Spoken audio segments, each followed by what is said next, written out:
E o tema, como sempre, né, a Roseli sempre manda algumas coisas muito interessantes para mim, né, e quando as coisas são mais interessantes a gente pesquisa mais, afuça mais, e nós precisamos realmente ter um olhar mais microscópico para as coisas. Já que a nossa inteligência se desenvolveu tanto, nós precisamos começar a olhar as coisas e focar cada palavra, cada texto que a gente tem, cada ação que a gente escolhe no nosso dia a dia. Nós temos que aprender a usar esse olhar de microscópio e explorar isso aí um pouquinho mais, né? E aí o tema que ela passou, o caminho da mudança começa no arrependimento. Mudança é uma coisa constante na nossa vida. Aliás, existe uma brincadeira, né, que o pessoal fala, a única coisa constante que existe é a mudança. É a certeza de que hoje é diferente de ontem e que amanhã será diferente de hoje. E para nós espíritas, né, nós que somos privilegiados de acreditar, de estudar essa doutrina, não temos certeza absoluta de nada, não podemos afirmar, né, que tudo isso que nós acreditamos é a verdade absoluta. Só vamos saber a verdade absoluta quando estivermos do outro lado. Mas diante de tudo aquilo que estão oferecendo para a humanidade, eu acredito que hoje a melhor alternativa é o Espiritismo. O Espiritismo nos leva a entender quem nós éramos, todo esse processo de evolução. Ele nos desvincula do Adão, né, que foi o início de tudo, e na verdade nós estivemos antes dele ainda. Não existe pecado original, existe ação e reação, existe causa e efeito, e as nossas escolhas é que vão determinar bons ou ruins, né, as pedras do nosso caminho.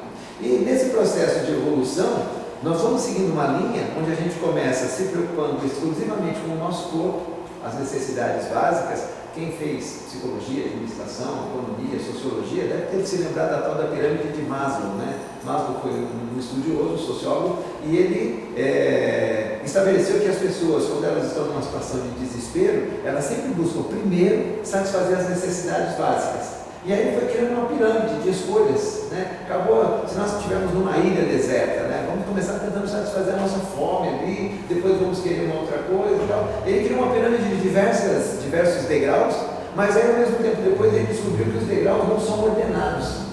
Porque cada pessoa, quando ela satisfez a primeira necessidade básica dela, de acordo com o conhecimento, com a visão que ela tem, ela faz escolhas diferentes. Então, a básica para todos é igual. Eu tenho que ter uma água e comida para mim. Dali para frente, cada um tenta buscar ajuda, ou tenta arrumar um esconderijo, ou tenta se proteger da chuva, alguma coisa, né? Cada um segue uma linha diferente. Mas sempre, em qualquer uma das situações, nós estamos andando para frente. Alguns andam mais rápido, outros andam mais devagar. E para que a gente possa aprender aquilo que nós temos necessidade de aprender, o único jeito é convivência. Sozinhos, nós poderíamos aprender muita coisa, poderíamos desenvolver muita coisa, poderíamos nos sustentar, poderíamos nos manter, enfrentar as nossas dificuldades, mas para que nós possamos desenvolver toda a parte humana que é necessária para a gente, só convivendo, só estando em conjunto com outras pessoas.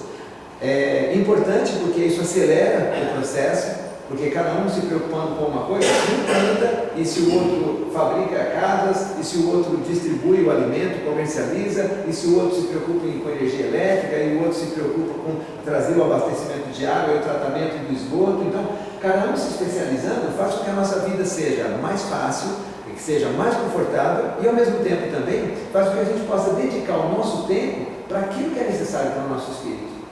Um dia, os espíritos, né, nós espíritos, não precisaremos mais de alimentação.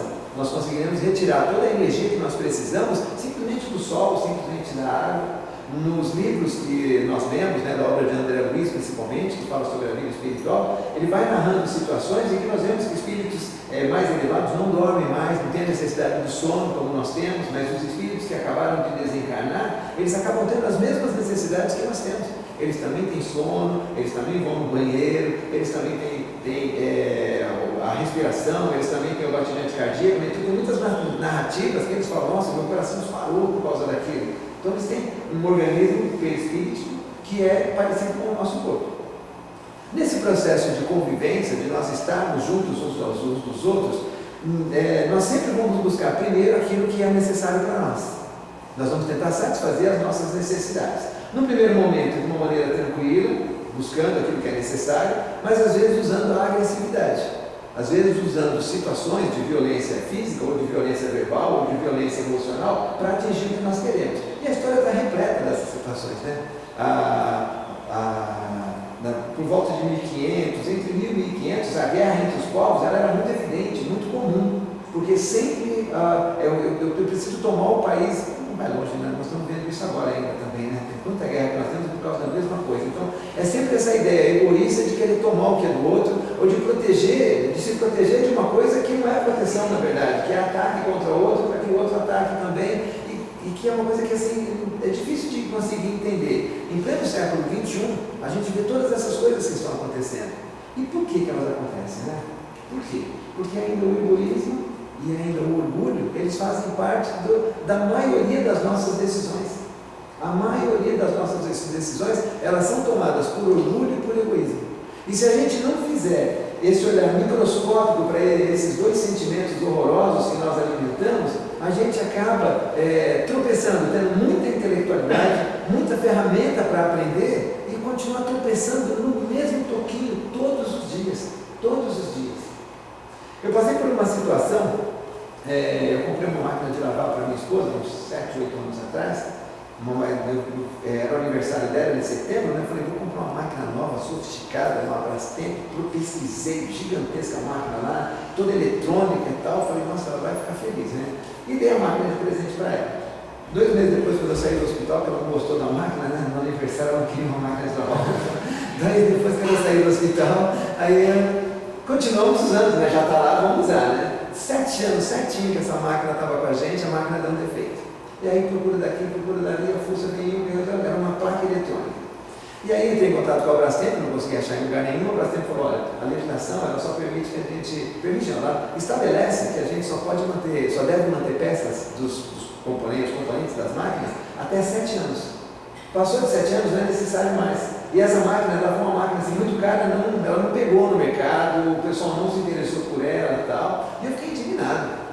Poxa, fazia pouco tempo, de 7 anos, é um absurdo isso daí, tem que ter um jeito, lá no fundo do baú não tem alguma coisa, olha, infelizmente, senhora, nós podemos dar uns descontos para comprar outra máquina. E eu fiquei indignado, gente, é um absurdo isso. Eu falei, olha, eu vou fazer o seguinte, eu vou pegar isso que aconteceu comigo, vou escrever um texto, exatamente do jeito que aconteceu. Não vou acrescentar, não vou entonar diferente, nada, vou escrever do jeito que aconteceu e vou postar. Vou postar no Reclame Aqui, vou postar lá no site do Procon e deixo que as pessoas julguem depois se elas querem comprar uma máquina da Brastemp ou não.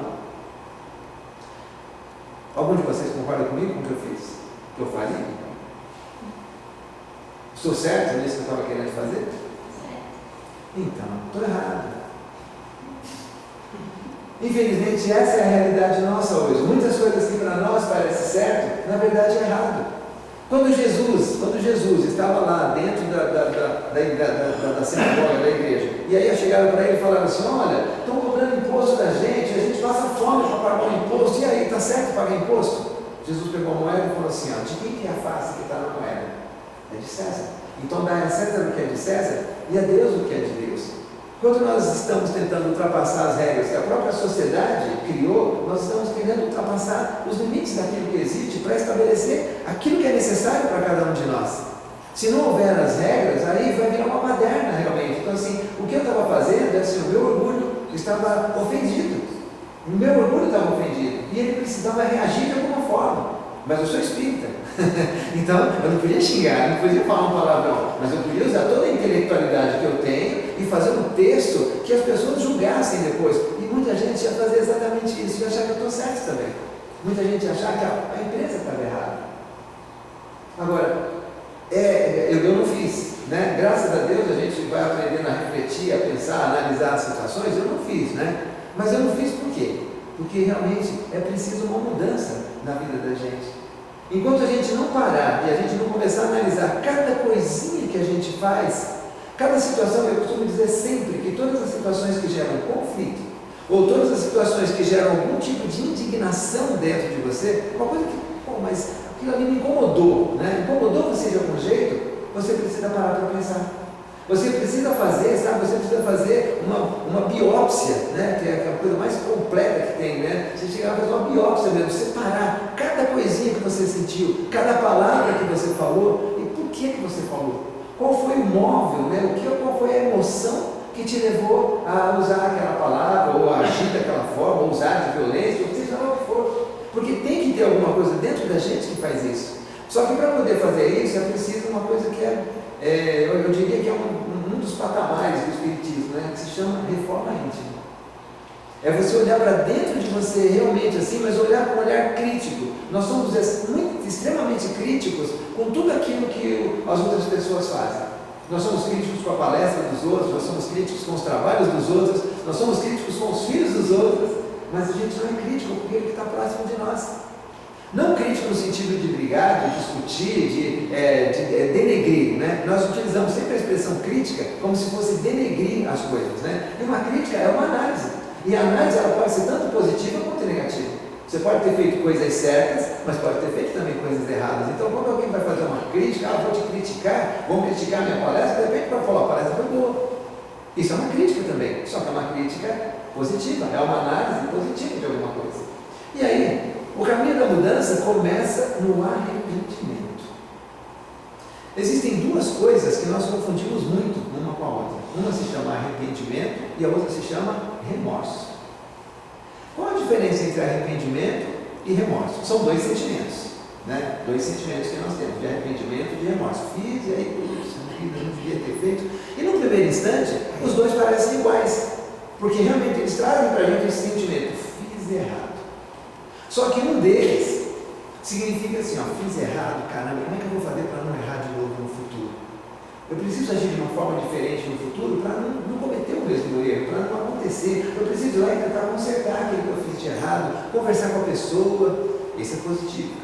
Agora existe um outro que fala assim, nossa, eu fiz errado, mas não adianta, pau que nasce torto, morre torto mesmo. Eu sou uma desgraça, né? Eu não acerto uma, pelo amor de Deus.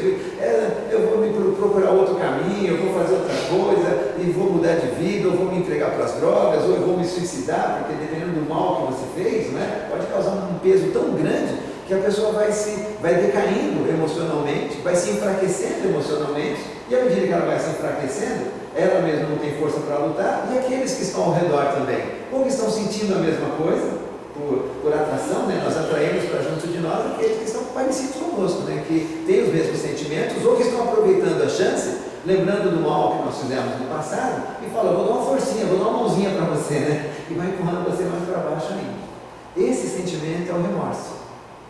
É você transformar aquela atitude errada, aquele pensamento errado, em peso. Você transformar ele numa bola daquelas dos desenhos, né, dos prisioneiros do desenho animado, né, que é aquela corrente, com uma bola gigantesca, e você sai arrastando aquilo para todo lugar que você vai. E nós precisamos entender, a gente precisa saber exatamente o que é que Deus, na qualidade de Pai, e essa é uma expressão muito forte, né? A expressão pai, que é o paralelo da mãe também, né? Mas a expressão pai, ela é uma coisa que traz uma responsabilidade muito grande, porque esse pai significa cuidar, significa educar, significa ensinar, significa ter paciência, significa ter tolerância. Isso é ser pai, né? É o exemplo. E aí, Deus, na qualidade de pai, será que Deus quer que nós tenhamos remorsos ou Deus quer que a gente tenha arrependimentos? Com certeza Ele quer que a gente tenha o arrependimento, não o remorso. Ele não quer esse sentimento inferior, doloroso, que vai te escravizar a uma dor e você ficar todo dia lembrando que você um dia chutou a canela de alguém. Ele quer que você fale assim, poxa, eu chutei a canela de alguém e assim, olha, eu vou me esforçar o máximo possível para não fazer isso de novo. E ainda vou voltar lá na pessoa e falar, eu errei, eu chutei a sua canela e eu não devia ter chutado a sua canela. Só que a gente, por causa do orgulho e do egoísmo, às vezes a gente dá uma mascarada no negócio, né? Então aconteceu uma outra situação comigo, né, que é confessionário, né? Aqui, hoje é o testemunho do Ralf. Futebol, uma coisa onde todo mundo quer ganhar, né? Onde ninguém quer perder, e aí tem, foi fora ou não foi fora, foi falta ou não foi falta, e tem os mais exaltados, né? O número um aqui mais exaltado sou eu, né? O futebol, eu falei que assim, o dia que eu conseguir chegar num jogo e jogar, e sair sorrindo, brincando com todo mundo, eu paro de jogar. Que aí eu aprendi que aquilo é uma diversão. Enquanto isso, eu vou ter que ficar do mesmo jeito que eu vou ter que continuar vindo na Terra ainda muitas e muitas encarnações. E aconteceu de ter uma discussão entre eu e um outro rapaz lá, né? E a discussão, eu estava certo na discussão, mas certo no acontecido, mas não certo na atitude. E eu remoí aquilo a semana inteira, gente. Nossa, aquele negócio me incomodou. Aí no domingo eu falei, não, mas o certo é ir lá e pedir desculpa pro cara. Não desculpa desculpa pelo que aconteceu, mas desculpa pela minha atitude. Mas, gente, olha, carregar aquela bola lá, uma bola daquele tamanho, é muito mais fácil do que você chegar para uma pessoa assim e falar assim: olha, eu quero te pedir desculpa de coração por uma coisa errada que eu fiz.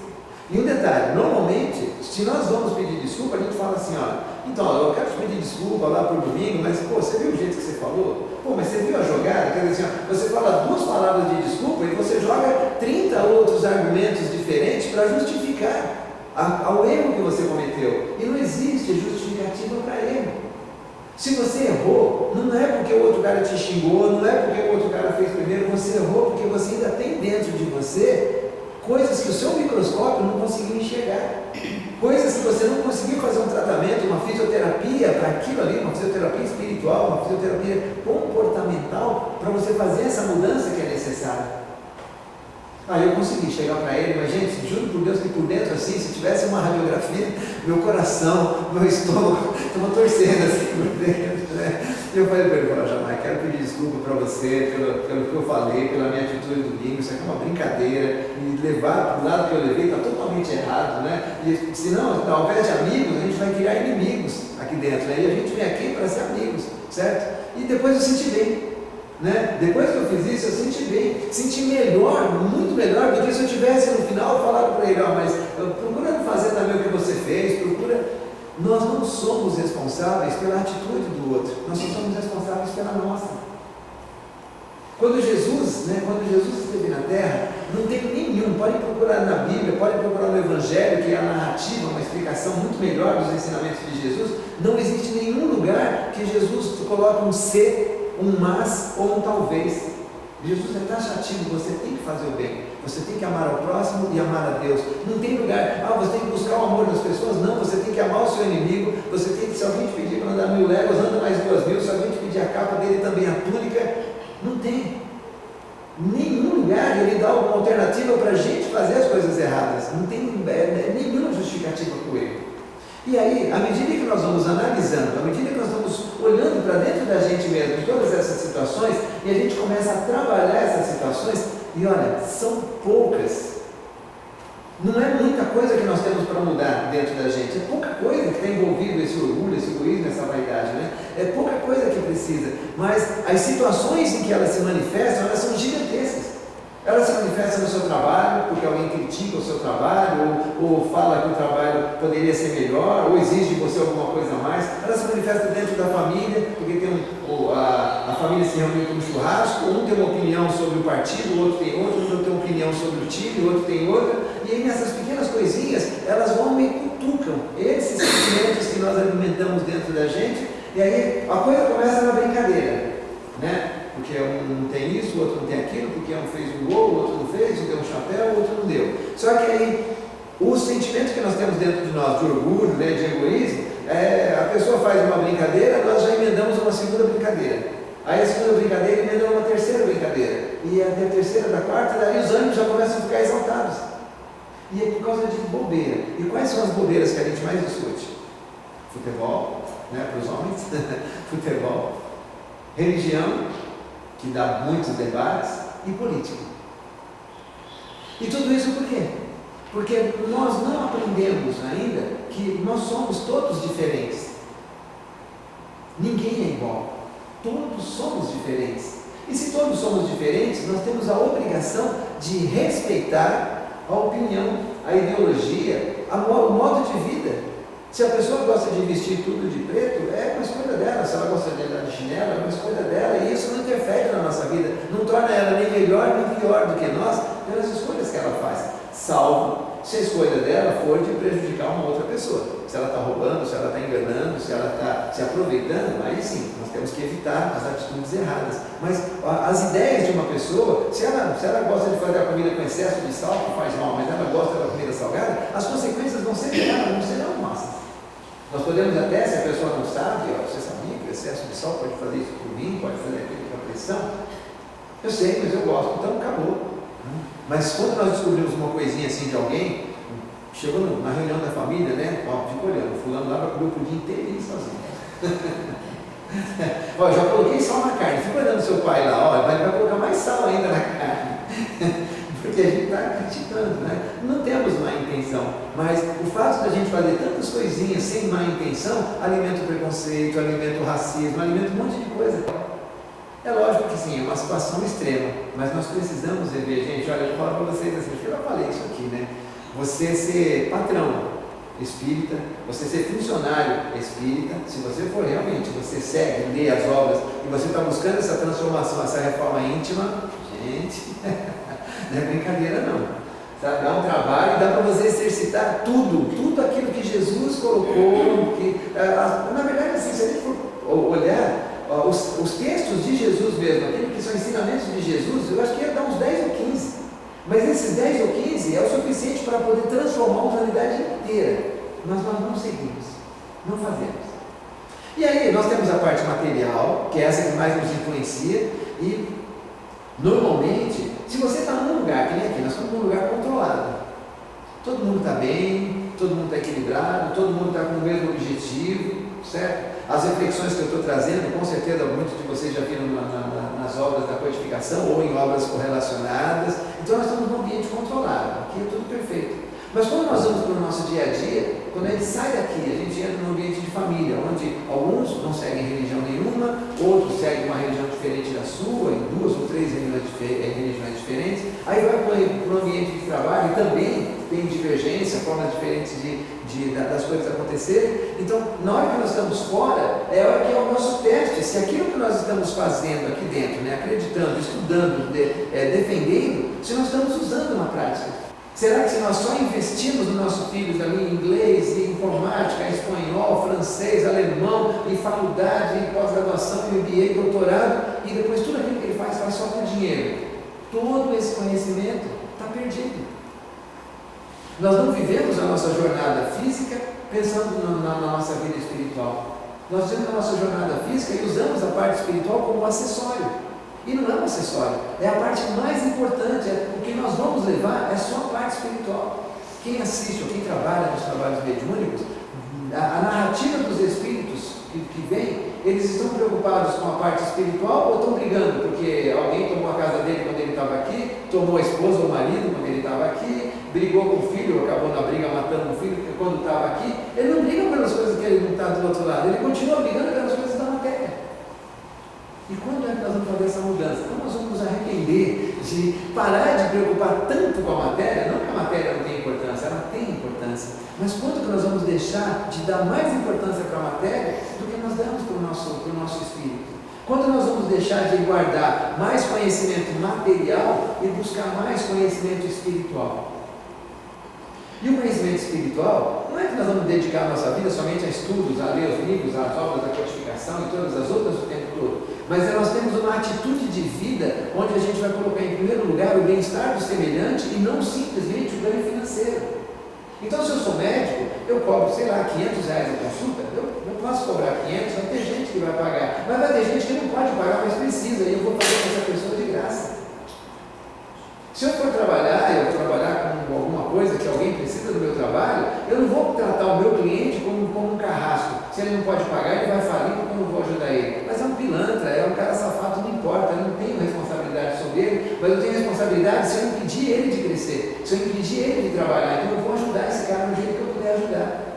Então é olhar para o semelhante em todas as situações que nós tivermos e buscar fazer o melhor. Não fazer como a história minha lá do futebol, justificar o meu erro com o erro do outro. Então, eu sou um pedreiro, a pessoa me contrata, eu tinha que cobrar 1.000 no serviço, mas a pessoa quer que eu faça por 500. Eu falo, tá bom, eu vou fazer por 500, mas vai ser um trabalho de 500. Não, eu tenho que ser contratado por 500 e fazer um trabalho de 1.000. Tenho que fazer o meu melhor, não posso deixar nada para trás, e isso é você crescer espiritualmente. É você parar de dar valor somente nas coisas da matéria. O que nós precisamos de verdade para sobreviver? Gente, é mixaria, é pouca coisa, tanto é que os moradores de rua, não existe morador, né? As pessoas em situação de rua, ninguém mora na rua, né? Na rua não tem casa, então a pessoa fica na rua, ela vive em situação de rua. Se você olhar, eu conheço vários que há muito tempo que estão ali. A gente faz o trabalho lá de entrega dos Marmitex toda semana, né? São 180, 200 Marmitex, e muitos deles já conhecem pelo nome. Muitos já conhecem pelo nome, porque está lá toda semana. E é uma refeição aqui, outra ali, eles vão se virando. A roupa é diferente, fedida, suja, encardida, mas estão lá 12 anos, 13 anos, 14 anos, 15 anos. Então quer dizer que se a gente tivesse muito menos do que a gente tem hoje, a gente conseguiria sobreviver. Existem pessoas que vivem com 10 mil e existem pessoas que vivem com 700. São 59 milhões de pessoas que vivem com R$700 por mês. 59 milhões de pessoas. O último censo que fizeram em 2022, 2021, não sei. Então nós temos mais do que a gente precisa. Então temos que focar menos nisso que a gente precisa, a menos que aquilo que a gente vai estar focando. Eu quero fazer um doutorado em psicologia, mas eu quero fazer um doutorado em psicologia não para ganhar dinheiro, eu quero fazer um doutorado em psicologia para aprender, para que eu possa usar esse conhecimento e agregar alguma coisa para a humanidade, trazer alguma coisa de bom para mim mesmo, porque eu vou voltar aqui ainda, ó, eu vou voltar muitas vezes. O Livro dos Espíritos, ele fala sobre isso também, né? Na questão, no capítulo que trata sobre expiação e arrependimento. A expiação todo mundo sabe o que é, né? Nós temos provas e nós temos expiações. As provas são o teste. Então, assim, eu critico todos os mendigos. Você é vagabundo, ele tem força, tem energia, ele não vai trabalhar porque não quer. Eu posso ver uma outra oportunidade, a vida ser totalmente inversa financeiramente para mim e eu parar na rua. E aí é a prova, é o teste, para ver se eu também, quando eu estivesse numa situação muito ruim, com energia, com saúde, com força, eu vou trabalhar ou eu vou pedir, vou mendigar. É um teste, é uma prova para a gente, né? E a expiação já é o inverso, né? A expiação é quando você realmente cometeu um erro, e esse erro que você cometeu, você passa por uma situação parecida para que você possa resgatar realmente a falta que você cometeu, né? Então, eu fui um bandido, não fui preso, consegui escapar de tudo da polícia. Na outra oportunidade eu venho, sou trabalhador, sou honesto, eu sou preso por um crime que eu não cometi, e aí eu vou passar 10, 12, 5, sei lá quanto tempo na cadeia para poder expiar aquilo que eu fiz da outra vida, aquilo que eu tirei e agora eu estou ressarcindo, certo? Não significa que todo mundo que está preso é porque não escapou da outra vida, tá? Não é matemática isso. A questão 990 do Livro dos Espíritos, Kardec faz a seguinte pergunta: o arrependimento se dá no estado corporal ou no estado espiritual? A pessoa se arrepende, o espírito se arrepende quando ele ainda está no corpo, ou ele se arrepende só depois que ele chega do outro lado. Nos cursos a gente sempre faz isso, né? Só joga a pergunta e cada um dá a resposta. E a gente não acerta, né? Então a gente dá uma resposta de 500 linhas e os espíritos falam assim, qual coisa? É simples, curto e grosso. É lógico que ele vai se arrepender tanto num estado quanto no outro. Qual vai ser a diferença? Se nós estivermos aqui, tivermos um grau de consciência de que realmente cometemos um erro, que não devemos cometer mais aquele erro, você já começa esse processo de arrependimento aqui na Terra. Mas, se você viveu uma vida onde você acreditou o tempo todo que aquilo que você estava fazendo era o certo, que aquilo que você estava fazendo, quem é radical em qualquer tipo de raciocínio, seja ele ideologia política, seja ideologia religiosa, quem é radical, ele talvez só vai descobrir realmente esse erro do outro lado. E quando ele estiver do outro lado, vem o arrependimento e aí a mudança, o ressarcimento que é necessário. Mas é possível fazer dos dois jeitos, né? É a resposta dos espíritos. No estado espiritual, mas também pode ocorrer no estado corporal, quando bem compreendeis a diferença entre o bem e o mal. Na 993, eu ponho duas que eu achei que não eram tão interessantes, né? A 993, não há homens que só têm o instinto do mal e são inacessíveis ao arrependimento. Tem pessoa que realmente é má, é perversa, ela faz a maldade mesmo e que o arrependimento para ela não vai ter isso daí. Tem gente má, não tem? A gente sabe que tem gente má que faz umas coisas doidas aí. Agora que a informação chega muito rápido, nós tomamos conhecimento de cada coisa absurda, até de filhos contra pais, né? de pais contra filhos, né? De esposa contra marido, marido contra esposa. Resposta dos espíritos. Já te disse, até os espíritos têm impaciência às vezes, né? Olha o começo, né? Já te disse que todo espírito tem que progredir incessantemente. Aquele que nesta vida só tem o instinto do mal, terá noutra o do bem, e é para isso que renasce muitas vezes, pois preciso é que todos progridam e atinjam a meta. E aí vai um apêndice aqui, né? Um parênteses. A Terra está mudando. Nós estamos saindo de um planeta de provas e expiações para um planeta de regeneração. Será que nós estamos preparados para esse planeta? Será que nós também vamos conseguir a nossa vaguinha, vai ter um assento para a gente lá, mesmo que seja lá na última fileira, vai quase caindo na beirada, será que vai ter um assento para nós? Porque nós, às vezes, nós temos a pretensão de achar que porque nós acreditamos, nós professamos essa doutrina, nós já fizemos a nossa transformação moral. E nem sempre a nossa transformação moral já está feita só por causa disso. Talvez no dia a dia, por mais que a gente não mate, não trafique, não roube, mas às vezes as nossas atitudes com as pessoas que estão próximas de nós, elas sejam talvez piores, né? Nós sejamos mais terroristas com os amigos e com as pessoas da família do que essas pessoas que realmente empunham uma arma ou que fazem um ato explícito de maldade mesmo. E nós precisamos prestar atenção nisso. E um detalhe, assim, nem todo mundo vai ter a coragem de falar para a gente o que nós somos. Só tem um jeito que você vai saber exatamente quem você é.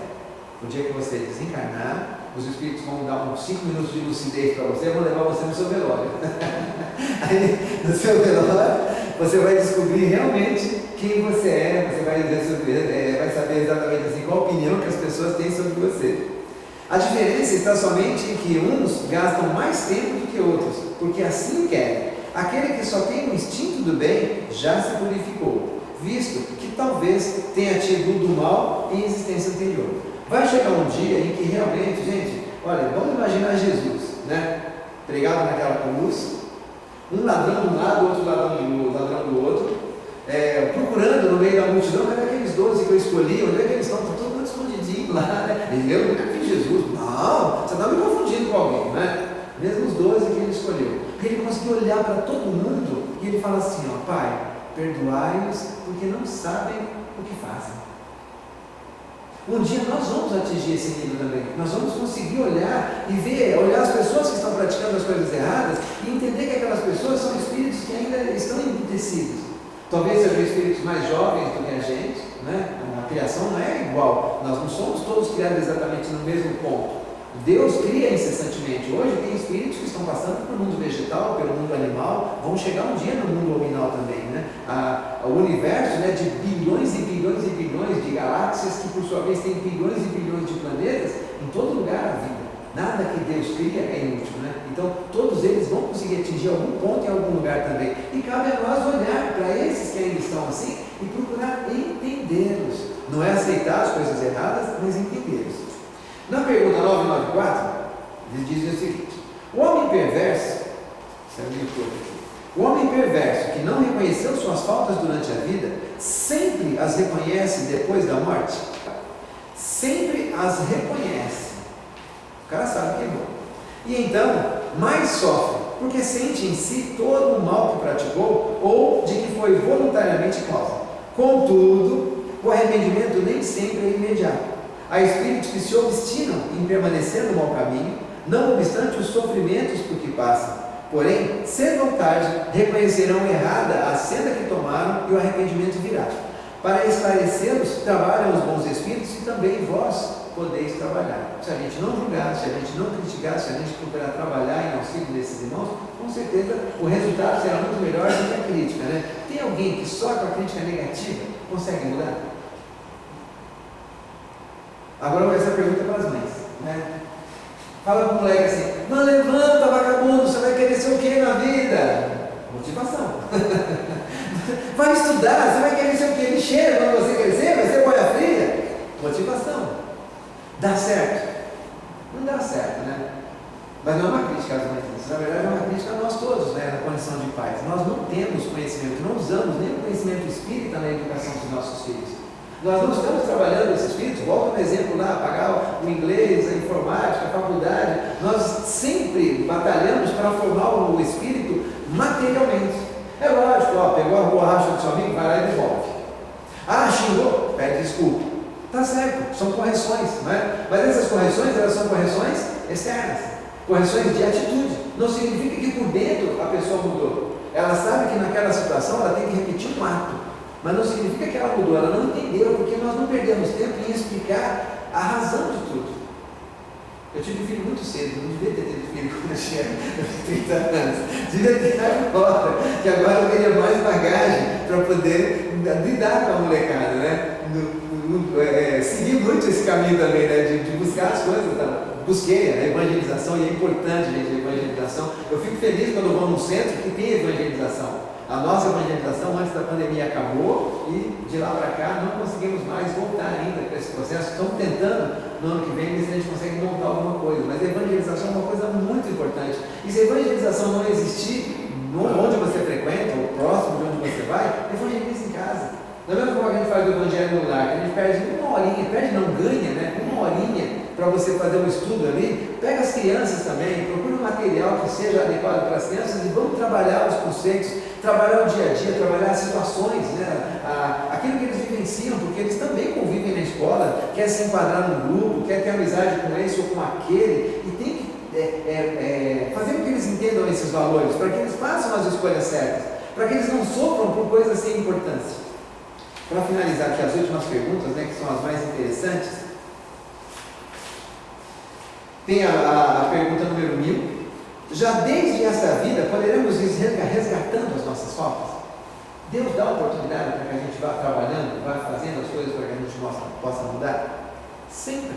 Porque na verdade a escolha é nossa. O conviver é uma oportunidade diária. Aquele amigo do trabalho que você não suporta, né? Você pode se aproximar dele. Aquele funcionário que é crente, que é trabalhoso, você pode se aproximar dele. Aquele aluno que na sala de aula, o dia que ele chega, né, o Valtinho veio, o Valtinho veio, o dia que ele não vem é tão bom. O Valtinho é que precisa de professor. Os outros, eles já sabem. Quem precisa do médico é o doente, não é? Então, assim, o aluno que é peralta, o aluno que tem dificuldade de aprendizado, esse é o que precisa do professor. Os outros, você passa a lição, eles fazem. Aquele ali você pode perder menos tempo com ele. Você tem que perder mais tempo com aquele que não conseguiu aprender, com aquele que tem dificuldade. Não pode excluir, porque ele já vai ser excluído.